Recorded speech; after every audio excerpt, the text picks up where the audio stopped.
Hi అండి, నేను మీ శేషు. ఈరోజు మనం సాక్షాత్తు రాముడే వనవాసం చేసిన ప్రదేశం భద్రాచలంలో మనం ఉన్నాం.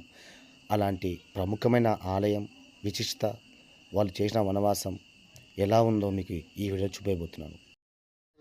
శ్రీ రామదాసు నిర్మించిన భద్రాద్రి ఆలయం దగ్గర ఉన్నాం మనం. ఇప్పుడు ఇది గోదావరి నది ఒడ్డున మనం ఉన్నాం. ఇప్పుడు అది గోదావరి నదిలో తిలకిద్దాం. భద్రాచలంలోని భద్రాద్రిగూడెం జిల్లా భద్రాచలంలో ఉన్నాం. ఇప్పుడు మనం చూసేది గోదావరి నది. ఇక్కడే 12 సంవత్సరాలు రాముడు వనవాసం చేసిన ప్రదేశం. ఇక్కడ ఆయన తిరిగిన ప్రదేశాలు అన్నీ మనం ఇప్పుడు మా వీడియోలో చూడబోతున్నాం.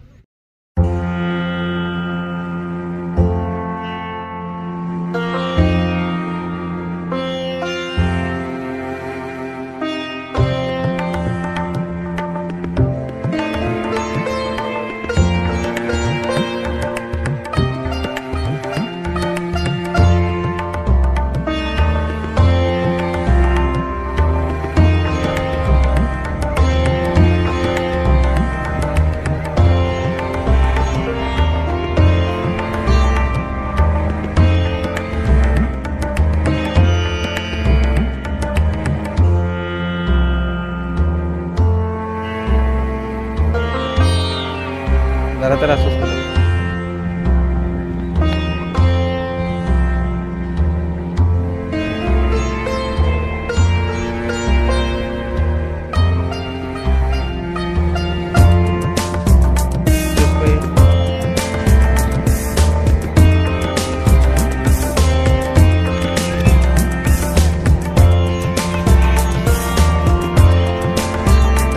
Ini cara terakhir.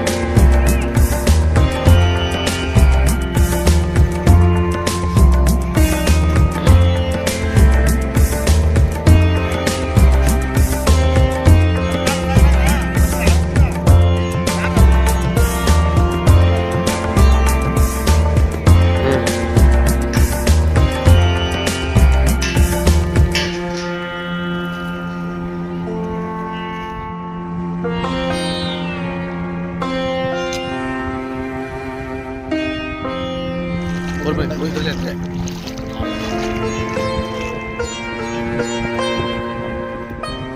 Yusuf.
అందరూ ఇక్కడ సీతమ్మ ఆరేసుకున్న చీర గుర్తులు చూడడానికి వచ్చింది. అయితే ఇక్కడ చీరలతో పాటు చూడాల్సిన గుర్తులు ఉంటాయి, తెలుసుకోవాల్సిన గుర్తులు ఉంటాయి. మీకు తెలియనివి ఈ రాతి మీద అక్కడక్కడ పేర్లు, నామాలు, అక్షరాలు ఉంటాయి. అందుకే మిమ్మల్ని బస్తా మీద నుంచోబెట్టేది. మరి ఎక్కడ ఏ గుర్తులు ఉన్నాయి అనేది మీకు చెప్పిన తర్వాత మీకు దారి చూపిస్తామో చక్కగా దారిలో వెళ్ళి దండం పెట్టుకోండి. ఈ రాతి మీద చివరి జెండా ఉన్న చోట సీతమ్మ వారు ఆరేసుకున్న చీర గుర్తులు ఉంటాయి. ఈ అడవిలో అమ్మవారు కట్టుకున్నవి నార వస్త్రాలు కాబట్టి ఆ నార చీరని రాయి మీద ఆరేసిన చోట రాయి కూడా అలా 5 రంగులతో మారిపోయింది. ఆ చీర గుర్తులు చూడాలంటే ఇలా చుట్టూ వెనక నుంచి తిరిగి వెళ్తే మీకు క్లియర్గా 5 రంగులు కనిపిస్తాయి. ఇక్కడ ఈ మధ్యలో పూలు కనబడుతుంది కదా, పసుపు వేసి అక్కడ రాములు వారు సీతమ్మ వారి అడవిలో కూర్చొని కాలక్షేపంగా వాళ్ళు ఆడుకున్నారంట. మరి వాళ్ళు ఏం ఆట ఆడుకునేవారు ఈ రాతి మీదకి వచ్చి అంటే వామడి గుంటలని ఆట ఆడుకునేవారు. అవి కూడా 7, 14 గుంటలు ఉండేవి, స్వయంగా రాములు వారు తయారు చేసుకునేవి. కానీ వాళ్ళు లేని సమయంలో ఒక మనిషి రాతి మీదకి వచ్చి నిజంగా ఇటువంటి అడవిలో సీతారాములు వారు తిరిగారు. ఈ రాతి మీద వాళ్ళు నివాసం చేశారా, అసలు ఇక్కడ వాళ్ళ గుర్తులు ఏమైనా ఉన్నాయా లేవని 10 గుంటలు పలగొట్టం చేశారంట. ఆనాడు వాళ్ళు నివాసం చేసిన ఈ ప్రదేశంలో ఆ మునీషుడు అనుమానం వచ్చి ఆ రాయి పలగొట్టడం వల్ల ఆయనే శాపగ్రస్తుడు అక్కడే చనిపోవడం జరిగిపోయింది. ఆయన వల్ల 10 పోయినాయి. ఇప్పుడు ఆయన దగ్గర ఇప్పుడు అక్కడ కేవలం 4 గుంటలే ఉంటాయి. ఆ 4 గుంటలు కూడా అక్కడ కనబడితే తాకి దండం పెట్టుకోండి. ఈ నల్ల కనబడుతుందా రాయి మధ్యలో మీకు ఏమన్నా? ఈ నలుపు చారిక రాముల వారి ఒంటి మీద నడుము కట్టుకుని భుజానికి వేసుకునే పై పంచది. ఆయన వేసుకునే ఉత్తరి అని రాయి మీద ఆరేస్తే ఆ చివరి నుంచి ఆ చివరి దాకా ఒకటే గీతలా కనిపిస్తుంది. ఇది 40 గజాల పొడవు ఉంటుంది. ఆ చివరికి ఇలాగ తాకి దండం పెట్టుకోండి. ఇక్కడ శూర్పణఖ అనే రాక్షసుని ఈ అడవిలో లక్ష్మణస్వామి ముక్కుచోలు కోసింది. ఆ వెనకుంటుంది రాళ్ళగుట్ట, జెండాలు ఉన్న చోట. ఆ రాళ్ళగుట్ట కాడికి వెళ్ళాలంటే పాకలు లోపంచి వెళ్తారు. కానీ అక్కడికి వెళ్ళే ప్రతి ఒక్కరు ఎడం చేతి 3 రాళ్ళు వేస్తారు. అక్కడ మీకు చెప్పడం మనిషి ఉంటాడు. సీతారాముల వారికి వచ్చిన సమస్యలు మీకు మీ కుటుంబాలు ఎవరికి రాకూడదని మనసులో అనుకుని ఆ 3 రాళ్ళు గుట్ట మీద వేయండి. మరి మీరు అందరూ పనసాలు వెళ్ళారా లేకపోతే డైరెక్ట్గా వచ్చారా? మరి సీతారాముల వారు నివాసం చేసిందేమో పన్నసాల్లో, ఎందుకంటే వాళ్ళకి అక్కడ గోదావరి కూడా దగ్గర ఉంది కాబట్టి ఈ 14 సంవత్సరాల అరణ్యవాసంలో 11 సంవత్సరాలు పూర్తి చేసుకొని చివరిగా 3 సంవత్సరాలు ఇక్కడ ఉందామని గోదావరి తీరానికి వచ్చి పన్నసాలు కట్టుకున్నారు. మరి ఆ పన్నసాలు కట్టుకుని అక్కడ నివాసం చేసేవాళ్ళు ఆ గోదావరిని వదిలిపెట్టి వాళ్ళకి ఇష్టమైన పన్నసాలని వదిలిపెట్టి ఏమీ లేని అడవిలోకి ఎందుకు వచ్చారు చెప్పండి? తెలుసా ఎవరికైనా? నెలలో 5 రోజులు అమ్మవారి అడవిలో స్నానం చేయడానికి వచ్చేవారు. ఆ సమస్య వల్ల వచ్చారు ఇక్కడికి. అలా అమ్మవారి ఇక్కడికి వచ్చి ఈ వాగులో స్నానం చేస్తుంటే ఆ వెనకున్న పొడవైన రాయి మీద రాములు వారు కూర్చుని కాపలు కాసేవారు. అది ఆయన కూర్చున్న సింహాసనం, అది కింద ఆయన పాదాలు కూడా ఉన్నాయి. ఆడికి వెళ్ళిన తర్వాత నీళ్ళలో చేతులు పెట్టకుండా నీళ్ళని ముట్టకుండా పాదాలని తాగి దండం పెట్టుకోండి. మరి సీతమ్మవారు ఇక్కడికి వచ్చి స్నానం చేసుకుని ఈ రాతి మీద చీరలు ఆరేసుకుని ఆ 5 రోజులు ఇక్కడే కాలక్షేపం చేసుకున్న తర్వాత చివరిగా 6వ రోజు ఇంటికి వెళ్ళేటప్పుడు ఏం తీసుకెళ్ళాలి? ఆడవాళ్ళకి ముఖ్యంగా ఉండాల్సింది కావాల్సింది పసుపు కుంకుమలు. ఎందుకంటే అది 5వ తరం కాబట్టి. మరి అమ్మవారు ఇక్కడ 5వ తరంతో వెళ్ళాలంటే మరి పసుపు కుంకుమలతో వెళ్ళాలి కదా. మరి ఆ రోజులు ఇక్కడ ఎవరు ఇచ్చేవాళ్ళు లేరు, తెచ్చేవాళ్ళు లేరు. మీకంటే ఇప్పుడు బయట బజార్లో షాపులు కొట్టలు దొరుకుతున్నాయి కాబట్టి మీరు కొనుక్కుంటున్నారు, పెట్టుకుంటున్నారు. మరి ఇక్కడ అమ్మవారికి ఎవరు ఇచ్చారు? ఆ సమయంలో ఇక్కడ సీతారాముల వారికి ఏం కావాలన్నా ఏం తెచ్చిపెట్టినా అది లక్ష్మణస్వామి తీసుకురావాలి. ఆ లక్ష్మణస్వామి ఏం చేశాడంటే ఇదే రాత్రి నిలబడి ఇటు తూర్పు దిశగా తలెత్తి చూస్తే తూర్పున 9 కిలోమీటర్ దూరంలో దట్టమైన దండకరణే ఉంది. ఆ అడవిలో కనిపించే కొండకి బాణం వేశాడు ఇక్కడ నిలబడి. ఆయన వేసిన ఒకే ఒక బాణానికి 70 అడుగుల కొండ అడ్డంగా బద్దలై ఆ కొండ పగిలి పసుపు కుంకుమరాలతో ఈ జల పుట్టుకొచ్చింది. అందుకే ఇక్కడ 365 రోజులు అలా ఎప్పుడు కనబడుతూనే ఉంటాయి నీళ్ళు. అందుకనే దీని సీతమ్మ వాగు అనేది. అలా అమ్మవారి నీళ్ళలో స్నానం చేసుకొని ఆ పసుపు కుంకుమరాలని ఆ చెట్టు కిందే రంగరించుకొని పొడి చేసుకొని బొట్టు పెట్టుకొని పూజ చేసుకుని అప్పుడు పన్నసాలకు వెళ్ళేవారు. మరి ఎప్పుడు చూసారా ఒక రాయి నరికి తీస్తే పసుపు రావడం, ఒక రాయి నరికి తీస్తే కుంకుమ రావడం? పోనీ ఎవరైనా చూపించారా బయట మీకు ఎక్కడన్నా?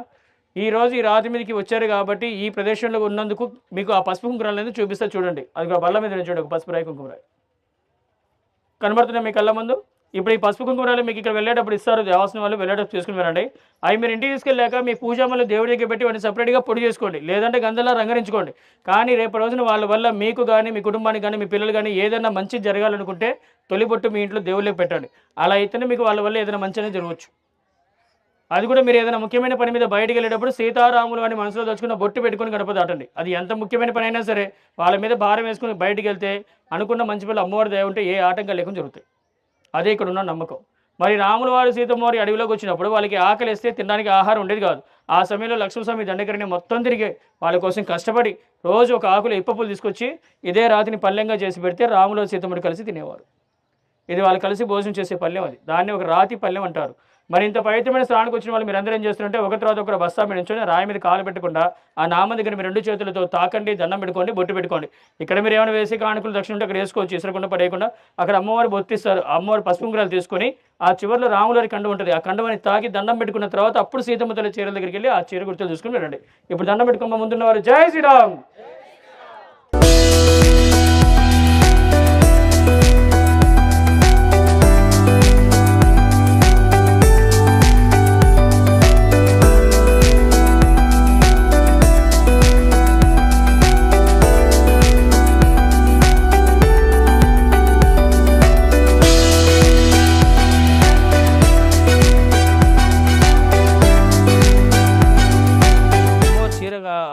ప్లేస్ కాబట్టి భక్తులు దండం పెట్టుకోవాలని అక్కడ పూజ చేసి పెడతారు అనమాట. ఇప్పుడు ఎక్కడెక్కడ గుర్తులు ఉంటాయో అక్కడెక్కడ పసుపు కుంకుమలు ఉన్నాయంటే అక్కడ పూజ చేసిన అర్థం భక్తులకి అర్థం కావడానికి. ఇక్కడ కలర్స్ కనిపిస్తుంది కదా, బ్లాక్ లైన్ ఒకటి, వైట్ కలర్ ఒకటి, తర్వాత బ్లాక్ ఒకటి, మళ్ళీ ఎల్లో కలర్, అది తర్వాత రెడ్, ఆ తర్వాత లాస్ట్కి వచ్చేది గ్రీన్ కలర్. కొంచెం దగ్గరికి వెళ్ళి చూసినా కూడా మీకు క్లియర్గా అర్థమవుతుంది. ఇప్పుడు అక్కడ నుంచి మొదలు పెడితే ఈ రాయి మధ్యలో వరకే మీకు కలర్స్ ఉంటాయి. ఈ కలర్స్ అన్ని కేవలం ఈ రాయి మధ్యలోనే ఉంటాయి. ఆ పక్క ఈ పక్క ఉండవు.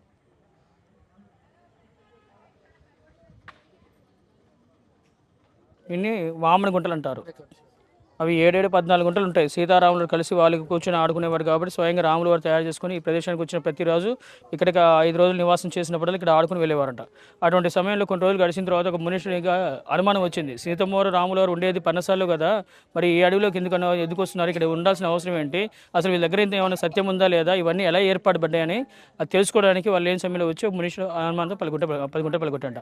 అలా అనుమానం కూడా కాదు, అంటే భావితరాలకి రేపటి వారికి తెలియజేయడం కోసం 10 గుంటలు బలిగొట్టాడు. ఆయనకి అలా చేయడం వల్ల శాపగ్రస్తుడు చనిపోవడం వల్ల 10 పోయి 4 మిగిలిపోయాడు. అట్లా ఆనాటి నుంచి ఈనాటి వరకు కూడా ఈ యొక్క సాక్ష్యాలు మనకి ఇప్పుడు కళ్ళ ముందు అట్లా సజీవంగా కనిపిస్తుంటాయి. ఇక్కడ ఈ బ్లాక్ కనిపించే నలుపు చారిక రాములు వారు నడుము కట్టుకొని భుజానికి వేసుకునే ఉత్తరీయం. అది అందరూ పై కండువ పై పంచి అంటారు, కానీ దీన్ని ఉత్తరీయం అని పిలవాలి. ఆ ఉత్తరీయం అనేది ఆ చివరి నుంచి ఆ చివరి దాకా ఒకటే గీతలా కనిపిస్తుంది. అది 40 గజాల పొడవు ఉంటుంది. 22 అడుగుల ఆజానుభావులు కాబట్టి స్వామివారు 40 గజాల ఉత్తరీయాన్ని ధరించారు. ఇది రాముల వారు సీతమ్మవారి అరణ్యవాసంలో ఈ 5 రోజుల కాలం నివాసానికి వచ్చినప్పుడు వాళ్ళకి ఆహారం కూడా లక్ష్మీస్వామి దండకరణలో దొరికే పళ్ళు, పలహారాలు, ఇప్పు పూలు, కందమూలాలు తెచ్చి పెడితే అదే రాత్రిని ఒక పల్లెంలో చేసుకుని తినేవారు. అది వాళ్ళు కలిసి భోజనం చేసిన ప్లేట్ అనమాట. అది దాని ఒక పల్లెంలా భావించుకుంటారు. అందుకే భక్తులు పల్లెం యొక్క గొప్పతనాన్ని దానికున్న ప్రత్యేకతను తెలుసుకున్న తర్వాత నమస్కరించుకొని వాళ్ళు కలిగింది ఏదో తోచింది ఏదో దేవుడికి కానుక సమర్పించిపోతారు. ఆ అమ్మవారి వాగులో స్నానం చేసేటప్పుడు ఆ ఎదురుగా పొడుగా కనిపించే పూలదండ ఉన్న రాయి మీద రాములు కూర్చుని కాపలా కాసేవారు. నామాలు పెట్టిన రాయి మీద అది ఆయన కూర్చున్న సింహాసనం. అది ఆయన కూర్చున్నట్టుగా ఇప్పటికీ కింద రాముడి పాదాలు స్పష్టంగా కనబడతాయి. 2 పాదాలు అక్కడికి వెళ్ళాక పాదాలు చూసి నమస్కరించుకొని ఆ అమ్మవారి అడవిలోకి వచ్చి 5 రోజులు పూర్తయ్యాక పసుపుంకులతో బయటికి వెళ్ళాలి కాబట్టి అలా వెళ్ళడానికి ఇక్కడ ఏం లేకపోతే లక్ష్మీస్వామి ఒక 9 కిలోమీటర్ దూరంలో అడవిలో ఉన్న కొండకి బాణం వేశాడు. ఆ రోజులో ఆయన వేసిన బాణానికి అడవిలో ఉన్న 70 అడుగుల కొండ అడ్డంగా బద్దలై ఆ కొండ నుంచి 9 కిలోమీటర్ దూరం నుంచి వాటర్ని పసుపు కుంకుమరాలను తెచ్చాడు. అందుకే ఇక్కడ 365 రోజులు ఈ నీళ్లు పసుపు కుంకుమరాలు ఎప్పటికీ ఈ ప్రదేశంలో కనిపిస్తుంటాయి. అందుకని దీన్ని సీతమ్మ వాగు అంటారు. ఆ అమ్మవారు ఆ నీళ్ళలో స్నానం చేశాక ఆ పసుపు కుంకుమరాలతో బొట్టు పెట్టుకునేవారు ఆ చెట్టు కింద కూర్చొని. అందుకే ఇక్కడికి వచ్చిన ప్రతి ఒక్క భక్తులకి ఈ యొక్క నీరు ఎంత సత్యంగా కనిపిస్తుందో అంతే సత్యంగా ఇక్కడ అమ్మవారి పసుపు కుంకుమరాలు కూడా అలాగే కనిపిస్తుంటాయి. అందుకే ఎప్పటికీ ఏ భక్తుడికైనా కానీ లేవు అనే మాట ఎప్పటికీ రాదు. అలా ఇక్కడికి వచ్చిన ప్రతి ఒక్కరు కూడా అమ్మవారు ఇక్కడ వాడారు కాబట్టి ఆ పసుపు కుంకుమలు ఇంట్లో ఉంటే సీతారాములను మా ఇంట్లో ఉన్నట్టే అనే భావంతో ఆ భక్తితో తీసుకెళ్ళి వాళ్ళు బొట్టు పెట్టుకుంటారు. కాబట్టి చాలామందికి అదే ఆ నమ్మకంతో తీసుకెళ్ళేందుకు ఆ సీతారాములు వారు ఎంతో మంచి చేశారనే నమ్మకం కూడా చాలామంది భక్తులకి ఉంది. అది ఒకరికి అలా పెంచడం వల్ల ఈరోజు ఎంతో భక్తి పారవశ్యంలో మా భక్తులందరూ కూడా ఇక్కడికి తల్లి రావడం జరుగుతుంది.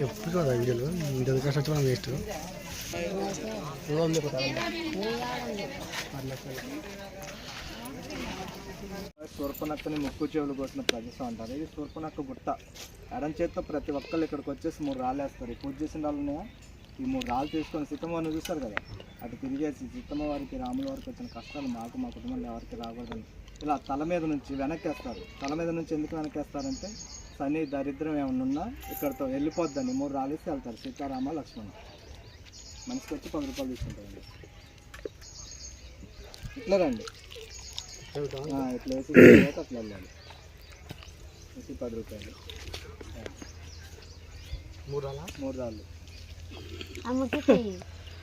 ఎడమ చేయి, అదే ఎడమ చేయి మొక్కుకోండి.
లేదండి ముందు బయట పెడతాం ఆగు.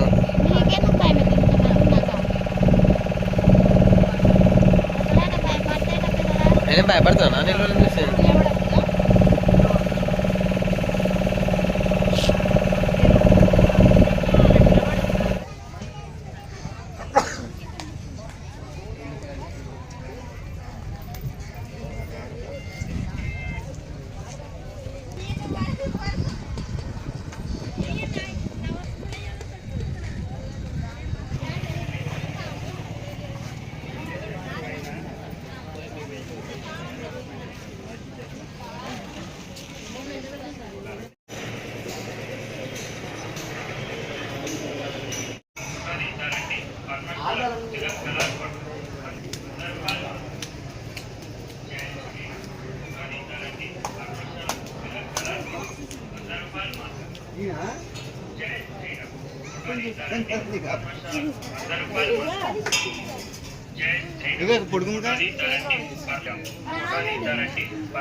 ఇచ్చిన అసలు తీసుకో నీ రిజల్ట్ తీసుకుని ఓన్లీ అసలు ఒకటే పర్మిషన్.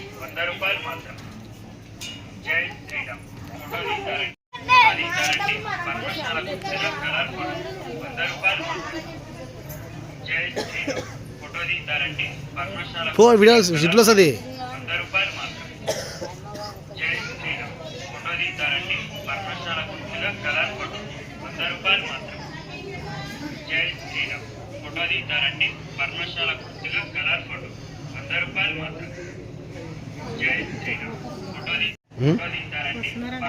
Don't worry.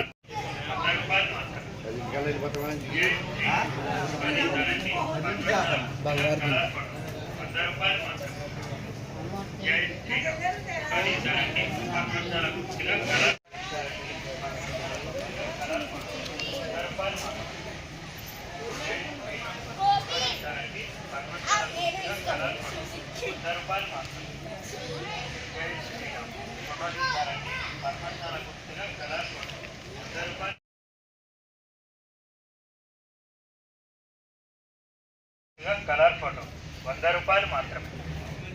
జై శ్రీరామ్ ఫోటో తీస్తారండి. పర్ణశాల గుర్తుగా కలర్ ఫోటో 100 రూపాయలు మాత్రమే. జై శ్రీరామ్ ఫోటో తీస్తారండి. పర్ణశాల గుర్తుగా కలర్ ఫోటో.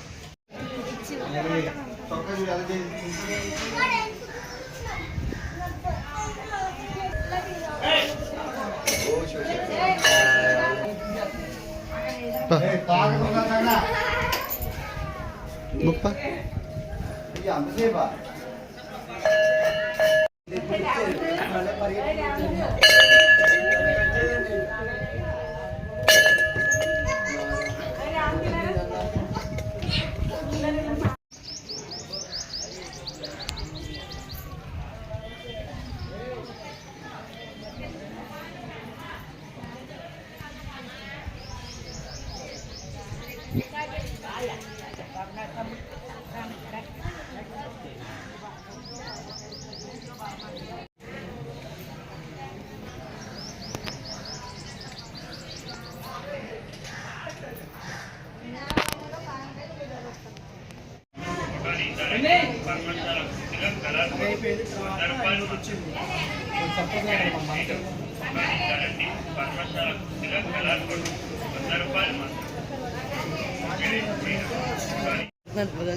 అవునా?